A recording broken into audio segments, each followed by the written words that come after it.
Do you believe you're part of a team-based organization, or are you simply a group of people lumped together and supposed to be able to function as a slicked unit? Now, there's a fundamental difference between a team and, of course, a pseudo team. And if you cannot work that out, which one you're in, then you're going to be able to battle to execute strategy. How can you tell whether you are part of a real team or not? That's the question. And here to share his views, Laurance Kuper, MD of Competative Strategy. Laurance, thanks so much for joining us. So, of course, the article in Finweek talks about team-based organizations being a natural progression from this military-style top-down management. So when we define team-based organizations, what exactly do they mean? Well, when we talk about a team itself, a team that does real teamwork, we're talking about a number of people that have different skills, different competences, which are nevertheless complementary. And the team works together autonomously to some extent, and yet to another extent is guided by management. And I think we'll talk about management of the team later on. Mm-hmm. But basically they have different competences, they put their mind to it, it's a variety of people, and they have a strong commitment to the development of the strategy. Once this gets going, what you find is that there is a tremendous loyalty that develops amongst the team, that people will do anything for their team and will, because they feel so firmly entrenched in the team, what happens is you have an opportunity for creativity.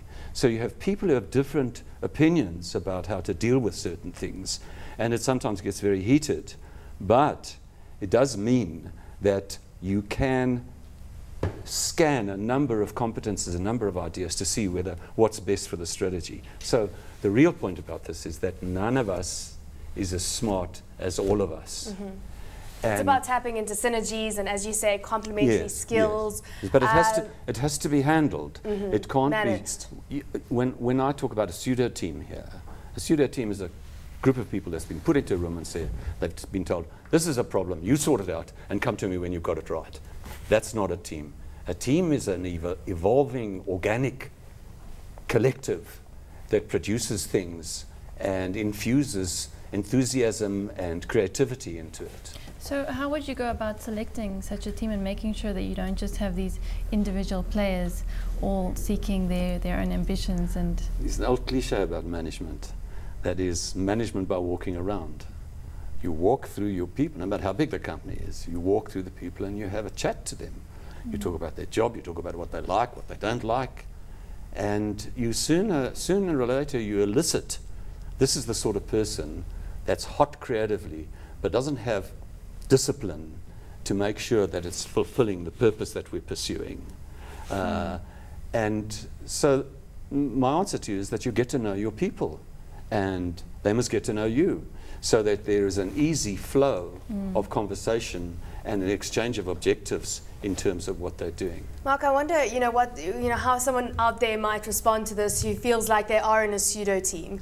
Because, you aren't always going to get on with people, and you aren't always going to hit it off with your team members. Yeah, I mean, look, I think that this whole idea, often we think of teams and we always think of sports teams, and very often we assume, well, 15 guys must play. If it's a rugby game, they must play in synergy, and they'll all kind of be playing to the same song sheet. Basically. And I think one of the things that comes through quite strongly for me, and it's one of the things I've chatted to a couple of different managers about, the good managers like teams where people are constantly testing each other. I think there are a lot of businesses which just survive with guys who simply agree with each other the whole time, or they find one or two strong personalities and everybody else just kind of plugs in and says, yes, you're right.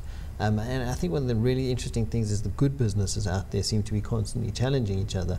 And there are some people that don't like that idea of friction, but there are good managers who will appreciate it and allow people the ability to interact with each other and actually stand by their thinking.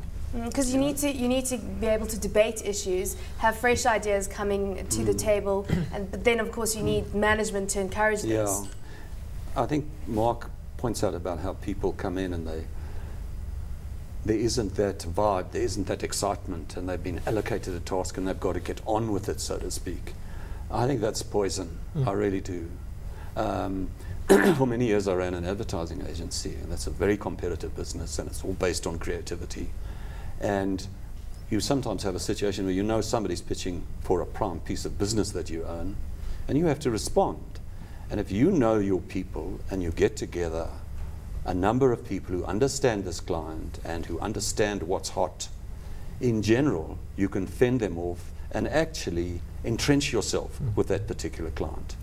So the sparks are good, and you have to be sure that you create an atmosphere, a climate in which there can be vigorous disagreements, and yet at the same time people, once the decision is made, people throw their lot in with it.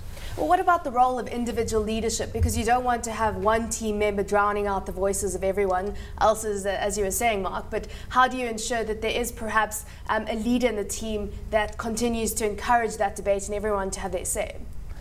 You know, if the team is handled properly, and we haven't spoken about management yet, let me just say this, that management has got to have very clear objectives for this team. This is what we're aiming at. And management also needs to get this team at the interface of business, of their competitors, and of the clients that are out there. So you need to have that up very strongly in front of them so that people don't think that this is a fiction of the chief executive's fantasy, that what he's asking us to do. So there should be that atmosphere of people being able to be creative, being able to have differences, and then to settle on something which they throw their lot in with. Now let's talk about leadership. What you find is where you have a team that collaborates, the leadership is encouraged among those people because there are particular people around the table who have different skills for different tasks. So know when they have, you know, their very area of speciality that's being brought up, and allow them the platform to take a leadership role in that scenario. That's right, that's right. And it's not always a specific role that they've got. It's something that they've done in the past. Most good ventures, creative ventures, come out of a tacit knowledge that rests in people from something that they might have done 10 years ago. So leadership is actually encouraged in a group situation. And this does happen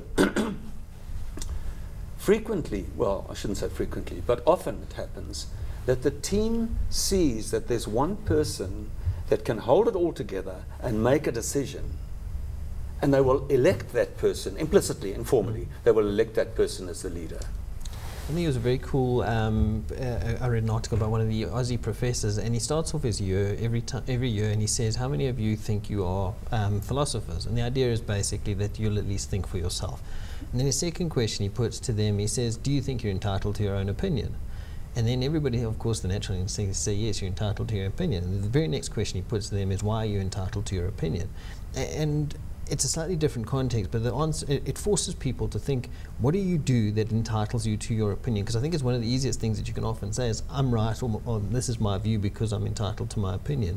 But a good team, I think, often has to say, why are you entitled to your opinion? What have you done to justify this line of thinking, to say that I'm entitled to be able to tell you this is a strategy to execute? If you've done something to justify it, by all means, and I think it's a brilliant icebreaker to be able to put any team. What's your claim that says that you're entitled to be contributing to this? And what is your contribution, Jessica? Yeah. I think, you know, that's very understanding as you go into the team what every member's strengths are and what their contribution will be.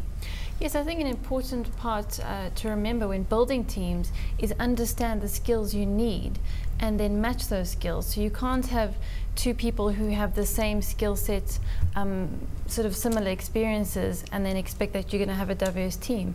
You really need to bring a different set of skills and a different set of personalities to create that sort of dynamism that drives teams. You certainly were nodding vigorously about that story. Tell us why you agree so strongly with that concept. With the concept, basically the concept of understanding why you have a right to an opinion. Well, I don't remember having discussed that, but people have rights to opinions, but the thing about teams is that these opinions get scrutinized, and you bounce these opinions off a spectrum of people who are people that you should probably do respect and you get feedback from them. And if you have 5 people saying to you, hang on, that's a nice idea, but it's got completely no relevance to what we're talking about here. If you had to do that, yes, fine, we'd jump at it. So I think the team functions as a sieve. It keeps the good stuff and it jettisons the stuff that is not really working. So Laurance, what do you do if you have a really strong individual who's interested in his or her own ambitions and really wants to succeed at all costs and doesn't necessarily like sharing some of the limelight or the success with teammates? Can you teach that person to work within a team, or do you boot him or her out, or do you let her just work on her own thing? Usually, not always, but usually the team sorts that person out. Because it's 5 or 6 of them, and there's one person who's being arrogant and commanding and stuff like that. And they challenge this person. Nobody likes to be unpopular in a close circle. So there's an equilibrium that happens, that reestablishes itself. But I think maybe let's take it one step further. Now you've got a good functioning team and a core person leaves. How do you replace that person? Sorry, once you've got a good functioning team and a core person leaves, how do you find that? How do you manage to find the right person to plug back into that team? Well, this is the magic of a team. The magic of the team is that it's not a jigsaw puzzle with each person is a part of the jigsaw. The magic of a team is that it has a subculture. And subcultures and the values associated with subcultures are very important. Somebody new comes in, after 2 meetings, 3 meetings, they've ingested those values of how the team operates, and they work according to those values. So it's a disruption when you lose somebody who's core. But at the same time, if you're running teams and they're true teams, they're doing teamwork, the replacement of that person is not that difficult. Should teams rotate regularly though? Should roles within teams regularly change, roll over? Well, I think there's a call for teams to have fresh blood. So I think it's a good thing to introduce new people. But as I say, the values live on. The values are an abstraction that infiltrate people's minds.